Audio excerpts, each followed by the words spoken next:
Hey, what's up guys? Brian Kelly here from Zombie Guitar. Here in today's video, I want to talk about something that is very important, and many guitar players are not even aware of this. This is layer 1 versus layer 2. That's just what I call it. I call it layer 1, layer 2.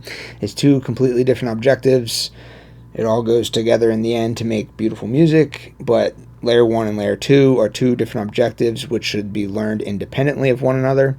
And the thing is, millions of people are only aware of the existence of layer 1 and they don't even know that layer 2 exists. Not a lot of people talk about layer 2, or maybe they do talk about it, but not a lot of people really stress the fact that there's this layer 1 and there's layer 2 and there's these two different things, these two different goals, these two different objectives. Not a lot of people are aware of the fact that these two things exist, right? So you've heard me talk about this a lot before. If you've watched my videos before, I have, a whole section on the Zombie Guitar website. It's all about layer 1 stuff, and then I have a whole other section on Zombie Guitar website that's all about layer 2 stuff. You've heard me talk about this, but today I want to talk about it from the standpoint of intervals.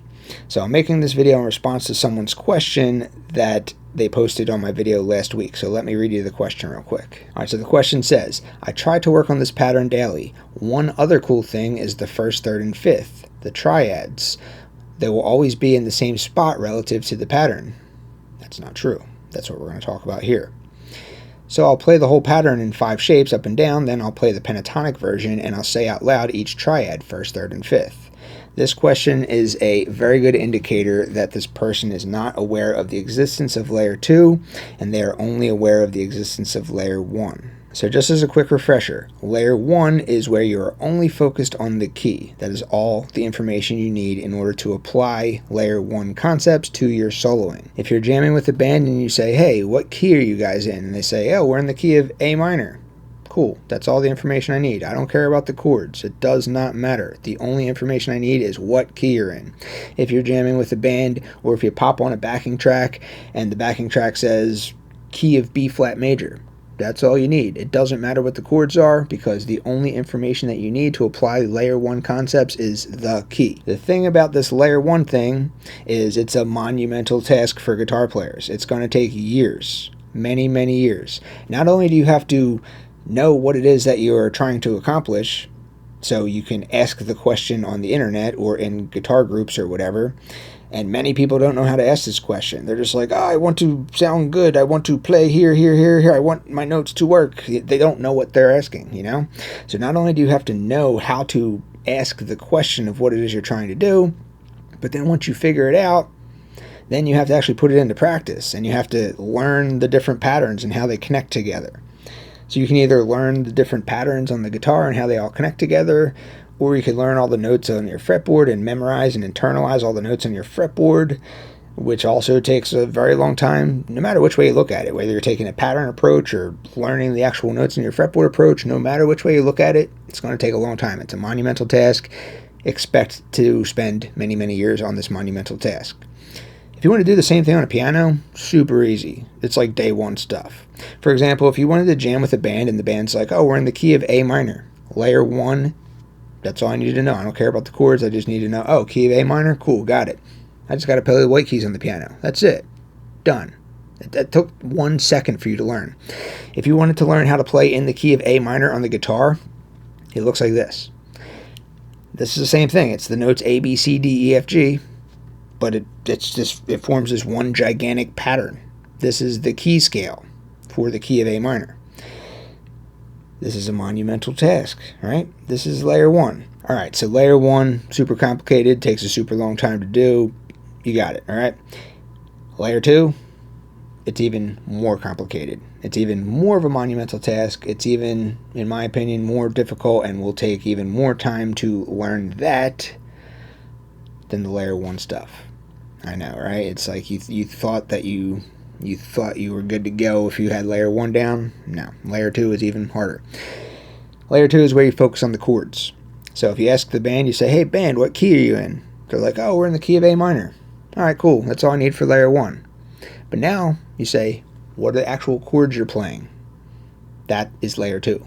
The band will say, oh, the actual chords we're playing are A minor, then it moves to an F major, and then it moves to a G major. So there's 3 chords that are occurring in the chord progression, therefore you have 3 different roadmaps that you have to focus on. You have the A minor roadmap, which are the notes A, C, and E. You have the F major roadmap, which is the notes F, A, and C, and then you have the G major roadmap, which are the notes G, B, and D. So if you look at a fretboard diagram of the A minor scale spanned across the entire fretboard, aka layer 1, it looks like this. Those are just the notes of the key scale. We're not concerned about the chords at all. Monumental task, right? You got that. But some notes are going to sound better than other notes on a per chord basis. Over the A minor chord, the notes A, C, and E are going to sound the best. Over the F major chord, the notes F, A, and C are going to sound the best. Over the G major chord, the notes G, B, and D are going to sound the best. That's layer 2.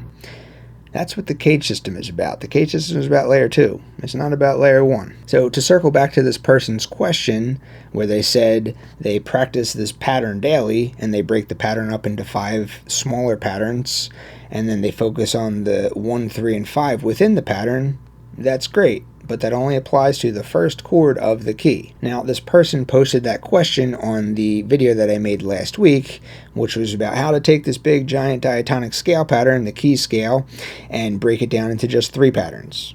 I always say not a lot of people talk about the 3 pattern method because everyone's so busy confusing the cage system with the 5 pattern breakdown method, and everyone's so busy confusing modes with the 7 pattern breakdown method.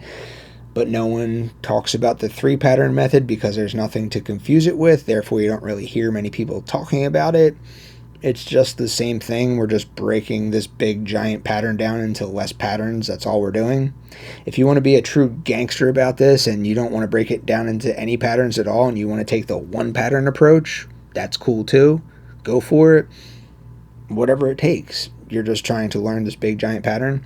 Anyway, this person that posted the question, they were saying, okay, I practice this big giant pattern daily and I prefer to break it down into 5 patterns. Cool, no problem, got it. That was posted on my video last week. My video last week, I used the key of B flat major, which has the relative minor of G minor. That was the key I used. So let's use that for the remainder of this video. So if you look at this big giant pattern for the key of B flat major, it looks like this. Here's your 7 notes of the B flat major scale. This is also the same 7 notes for the G natural minor scale because the key of B flat major and the key of G minor are a relative major minor pair. Therefore, they share the same 7 notes. As far as I'm concerned, it's the same key. So as I said, every single key on the guitar shares this one giant pattern. It just shifts up and down the fretboard depending on which key you're in. So the best way to understand this is to, instead of looking at the pattern in terms of its actual notes, to instead look at the pattern in terms of its intervals. So instead of looking at this big giant pattern in terms of the actual notes of the B flat major scale, we're going to look at this from the perspective of intervals. We're going to say that this is the key of B flat major, therefore we're going to label the note B flat as our 1, and then C would be 2, D would be 3, E flat 4, F 5, G 6, A 7. And when you visualize this big giant complicated matrix of notes in terms of its intervals as opposed to its actual note names, you will then see that the pattern and the intervals in relation to the pattern always remain constant regardless of what key you're in. Just as a few examples, this is the key of B flat major expressed as intervals. If you want to look at the key of B major expressed as intervals, you just take this whole pattern and you shift it up by 1 fret. If you want to look at the key of C major expressed as intervals, you take this whole pattern and you move it up 1 fret. If you want to map out the key of D flat major expressed as intervals, again, you just move it up 1 fret. So not only is the pattern exactly the same for all keys on the guitar, but the intervals within these patterns are also the same from key to key to key to key. This is why I always say that as a guitar player, you'll get a lot further, a lot faster if you focus on intervals before focusing on trying to memorize all the notes on your fretboard. Whereas on a piano, it's backwards. A piano, you'll get further faster if you learn your actual notes first and then learn intervals second. I did a whole video about that if you want to check that out, the guitar approach versus the piano approach. So let's go back to the key of B flat major. So the person that asked this question or made this comment, they said, I practice this pattern daily, this giant layer 1, this key scale pattern, and I prefer to use the 5 pattern breakdown method. All right, no problem, cool. And I also like to focus on my 1, 3, and 5 within the patterns because it's always going to remain constant. And that's where that's not correct. It does not always remain constant. That only remains constant for the 1 chord.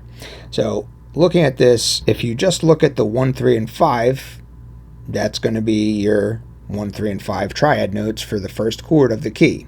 We're in the key of B flat major, so that's going to be your 1, 3, and 5 for the B flat major chord, which is the first chord in the key of B flat major. But remember, every single key has 7 chords in it. It has 3 major chords, 3 minor chords, and 1 diminished triad. So if you wanted to map out the 1, 3, and 5 for just the 1 chord, that's cool. But you still have 6 other chords to focus on in the key, and that's kind of where I'm getting at with this whole video. So let's just get rid of all the numbers here, and let's just look at a blank slate. So this is just the pattern, just the diatonic scale pattern for the key of B flat major. Let's look at the 1, 3, and 5 for the 1 chord. All right, got it. But what about for the 2 chord? Remember, any key has 7 chords in it, 3 major, 3 minor, 1 diminished triad. So the 2 chord is a minor chord, so your 1, 3, and 5 are going to be in different places, and not only that, but your 3 is now going to be a flat 3, because that's what makes up a minor chord, a 1, a flat 3, and a 5. It's not just a 1, 3, and a 5, it's a 1 flat 3 and a 5. So if you wanted to identify the intervals of the 2 chord, it looks like this. And then for the 3 chord, your 1 flat 3 and 5 are like this. For the 4 chord, your 1, 3, 5 are like this. For the 5 chord, your 1, 3, 5 are like this. For the 6 chord, your 1, flat 3, 5 are like this. And then for your 7 chord, that diminished triad, you have a 1, a flat 3, and a flat 5. That's like this. All right, so that's the big thing. That's the big point I'm trying to get across. Here's your layer 1. If you're playing music that's in one single key, layer 1's remaining constant. That's not changing. Hey, band, what key are you guys in? Band says, we're in the key of B flat major. Got it. Cool. That's all the information I needed to know. This is your layer 1. It does not go anywhere.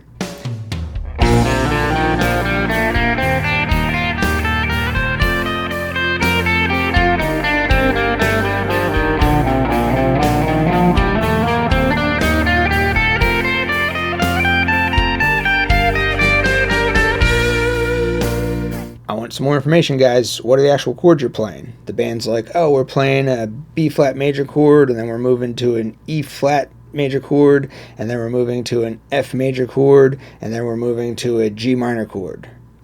All right, cool. So now I have 4 different roadmaps. I have the B flat roadmap, I have the E flat roadmap, I have the F roadmap, and then I have the G minor roadmap.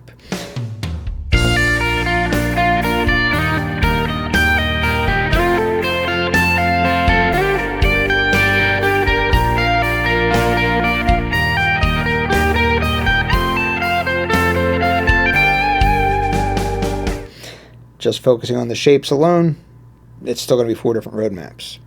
Taking it to the next level and focusing on the actual intervals of each of the underlying chords, again, it's still 4 different roadmaps. Layer 1 remains constant.